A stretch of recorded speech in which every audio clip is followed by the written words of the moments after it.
નમસ્કાર મિત્રો, સ્વાગત છે તમારું એચએનજીયુ સ્ટડી પોઈન્ટ યુટ્યુબ ચેનલના એક નવા વિડીયોમાં.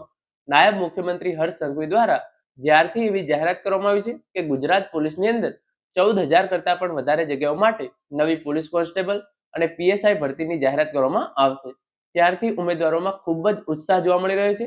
સાથે સાથે એ પણ પ્રશ્ન સામે આવ્યો છે કે આવનારી પોલીસ ભરતીની અંદર કયા કયા નિયમોની અંદર જે છે એ ફેરફાર થઈ શકે છે.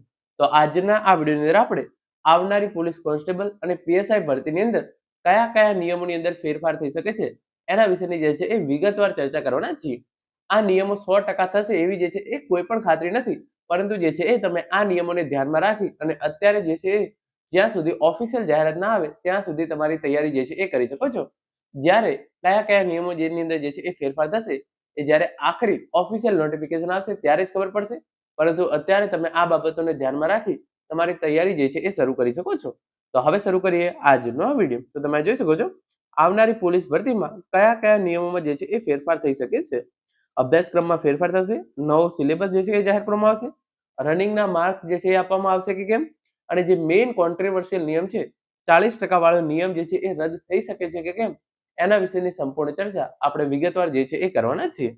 તો સૌપ્રથમ હું તમને યુવરાજસિંહ જાડેજાની એક ટ્વીટ છે એ ટ્વીટ દેખાડવા માંગુ છું. એના પછી કયા કયા નિયમોની અંદર ફેરફાર થઈ શકે છે એ આપણે વિગતવાર એક પછી એક હું તમને જણાવવા માંગીશ.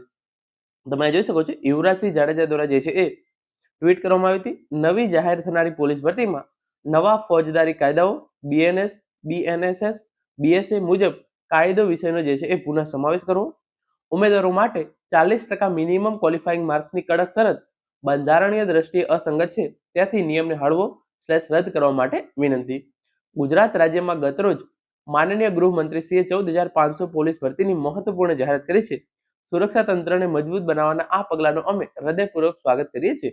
તથાપિ આ ભરતી પ્રક્રિયા વધુ ન્યાયસંગત, પારદર્શક અને બંધારણીય મૂલ્યોને અનુરૂપ બને તે માટે નીચે દર્શાવેલ બે મહત્વના મુદ્દાઓ પર તાત્કાલિક ધ્યાન આપવામાં આવે. તો જે છે એ યુવરાજસિંહ જાડેજા દ્વારા આ બે જે છે એ રજૂઆત કરવામાં આવેલી છે કે આ બંને રજૂઆત ઉપર જે છે એ ધ્યાન લેવામાં આવે.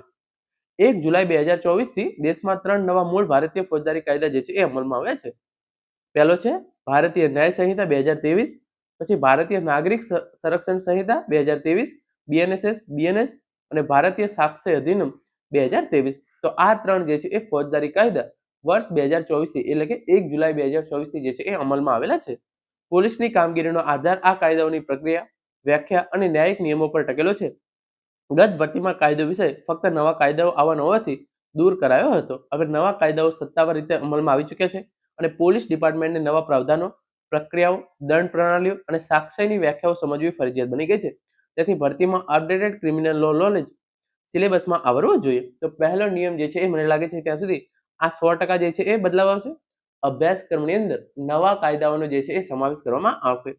જ્યાં ત્રણ મેઇન તમને મેં કાયદા કીધા, આ ત્રણ કાયદા વિશે તમારે જે છે એ સ્ટડી ચાલુ કરી દેવી જોઈએ, કારણ કે 100% જે છે એ કાયદાઓનો સમાવેશ જે છે એ આવનારી ભરતીના સિલેબસ, પોલીસ કોન્સ્ટેબલ અને પીએસઆઈ બંને માટે જે છે એ કરવામાં આવશે. હવે આપણે આગળ વાત કરીએ. પોલીસ ફોર્સનો સંપૂર્ણ દારોમદાર કાયદાના જ્ઞાન પર ટકેલો છે. નવા કાયદાઓ દેશની ક્રિમિનલ જસ્ટિસ સિસ્ટમ માટે મહત્વના છે. ભરતીમાં કાયદો વિષય નહીં હોય તો ઉમેદવારો નવા કાયદાના મૂળ ધોરણો સમજી શકશે નહીં. પોલીસ ફર્સ્ટ રિસ્પોન્ડન્ટ તરીકે investigation procedure, FIR, arrest rule, evidence handling વગેરે માટે આ કાયદાઓને અનુસરવાનું બંધારણીય અને કાયદાકીય રીતે જે છે એ ફરજિયાત છે. પહેલો જે છે એ નિયમ છે કે જે છે એ મને લાગે છે ત્યાં સુધી 100% જે છે એ અભ્યાસક્રમની અંદર આ કાયદાઓનો જે છે એ સમાવેશ કરવામાં આવશે. જ્યાં સુધી ઓફિશિયલ નોટિફિકેશન નથી આવતું ત્યાં સુધી આપણે જે છે એ કન્ફર્મ ના કહી શકીએ, પરંતુ જે છે એ પોલીસ કોન્સ્ટેબલ અને પીએસઆઈ બંને માટે જે છે એ કાયદાઓને સમજવા ખૂબ જ જરૂરી છે. તો એના માટે જે છે એ અભ્યાસક્રમની અંદર આ બંને કાયદાઓનો સમાવેશ કરવા, ત્રણ કાયદાઓનો સમાવેશ કરવામાં આવે તેવા પૂરેપૂરા ચાન્સીસ છે. હવે આપણે જે બીજો નિયમ છે એ જોઈ લઈએ. 40% વાળો જે મિનિમમ જે છે એ ગુણ નિયમ વાળો છે એ 40% લઘુત્તમ ગુણની શરત ઉમેદવારો માટે અન્યાયપૂર્ણ, તેને હળવી / રદ કરવા માટે. તો જે 40% પાર્ટ એની અંદર મિનિમમ માર્ક્સ લાવવા ફરજિયાત હતા, પાર્ટ બી ની અંદર જે છે એ મિનિમમ 40% માર્ક્સ લાવવા ફરજિયાત હતા, અને એના કારણે મોટા ભાગના ઉમેદવારો જે છે એ આ પોલીસ ભરતીની અંદર નાપાસ થયેલા છે. કારણ કે ઘણા બધા ઉમેદવારો જે છે એ પાર્ટ એ ની અંદર 40% માર્ક જે છે એ લાવી શક્યા ન હતા. તો આ નિયમ જે છે એ અન્યાયપૂર્ણ છે, તેને હળવો કરો અથવા તો કમ્પ્લીટલી રદ કરી દેવો તેવી જે છે એ માંગણી કરવામાં આવેલી છે. ભારતનું બંધારણ SC ST સમાજને સમાન તક મળે તે માટે અનામતની વ્યવસ્થા આપે છે, પરંતુ ભરતીમાં 40% લઘુત્તમ ગુણની શરતના કારણે અનામત રાખેલી અનેક બેઠકો જે છે એ ખાલી રહે છે. શૈક્ષણિક રીતે પછાત વિસ્તારોમાંથી આવેલા આદિવાસી તથા અનુસૂચિત જાતિના યુવાનો અનેકવાર ફક્ત આ ધોરણોને કારણે જે છે એ વંચિત થઈ જાય છે. પરિણામે અનામતનો હેતુ સમાન તક પૂરી પાડવો જે છે એ વ્યર્થ થઈ જાય છે. વાસ્તવિક સમસ્યા: આદિવાસી તાલુકામાં આજે પણ પૂરતી શૈક્ષણિક સુવિધાઓ નથી. માર્ગદર્શન, સ્ટડી મટીરિયલ, ઇન્ટરનેટ, કોચિંગ આ તમામથી તેઓ વંચિત છે. છતાં પણ તેઓ ઈમાનદારીથી પ્રયત્ન કરે છે, પરંતુ 40% માર્ક્સ કટ ઓફ એક મોટો જે છે એ અવરોધ બની જાય છે. છત્તીસગઢ, મધ્યપ્રદેશ, ઝારખંડ સહિતના અમુક રાજ્યોમાં SC/ST ઉમેદવારો માટે કટ ઓફ જે છે એ હળવો કરવામાં આવે છે અથવા ક્વોલિફાઈંગ રિલેક્સેશન આપવામાં આવે છે. પરિણામે જે છે એ બેઠકો ભરાય છે અને પછાત વર્ગોને યોગ્ય તકો મળે છે. SC/ST ઉમેદવારો માટે નક્કી કરાયેલા 40% મિનિમમ ક્વોલિફાઈંગ સ્ટાન્ડર્ડ બંધારણના આર્ટિકલ 14, 15(4) અને 16(4) તથા સોશિયલ જસ્ટિસના સિદ્ધાંતોનું ઉલ્લંઘન કરે છે. 40% મિનિમમ ક્વોલિફાઈંગ માર્ક્સ આર્ટિકલ 16 ના હેતુને પણ જે છે એ 16(4) ના હેતુને પણ જે છે એ નિષ્ફળ બનાવે છે. આર્ટિકલ 16(4) મુજબ રાજ્યને સોશિયલી અને એજ્યુકેશનલી બેકવર્ડ વર્ગોને સમાન તક અને અસરકારક પ્રતિનિધિત્વ આપવા વિશેષ જોગવાઈ કરવાનો જે છે એ અધિકાર આપવામાં આવે છે.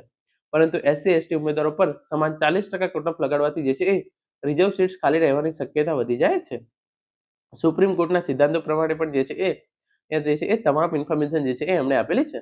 તો ઇન્સર્ટ બની શકે છે કે SC અને ST ના ઉમેદવારો માટે જે છે એ આ મિનિમમ 40% ક્વોલિફાઈંગ માર્ક્સનો કટ ઓફ છે એને થોડું ઓછું કરવામાં આવે, અથવા તો જે છે એ બની શકે છે કે તમામ ઉમેદવારો માટે પાર્ટ A અને પાર્ટ B ની અંદર જે છે એ જે આ 40% વાળો નિયમ જે છે એ રદ થઈ શકે છે.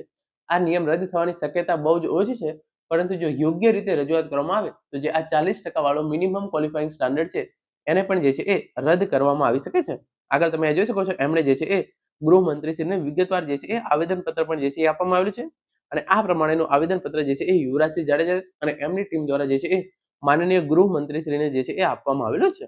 હવે તમે જોયું મેઇન હું તમને કહી દઉં, પોલીસ ભરતીમાં શારીરિક કસોટીમાં લગભગ કંઈ પણ ફેરફાર થાય તેની શક્યતાઓ જે છે એ લાગતી નથી. એટલે કે શારીરિક કસોટીની અંદર કોઈ પણ પ્રકારની જે છે એ શક્યતાઓ જે છે એ લાગતી નથી. એટલે કે આ વખતે પણ દોડના માર્ક્સ જે છે એ આપવામાં આવે તેવા ચાન્સીસ જે છે એ બહુ જ ઓછા છે.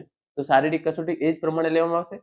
પુરુષ ઉમેદવારો માટે જે છે એ 5 કિલોમીટર જે છે એ 25 મિનિટની અંદર, અને જે મહિલા ઉમેદવારો છે એમને જે છે એ 1600 મીટરની જે દોડ હોય છે એ જ પ્રમાણે જે છે એ લેવામાં આવશે.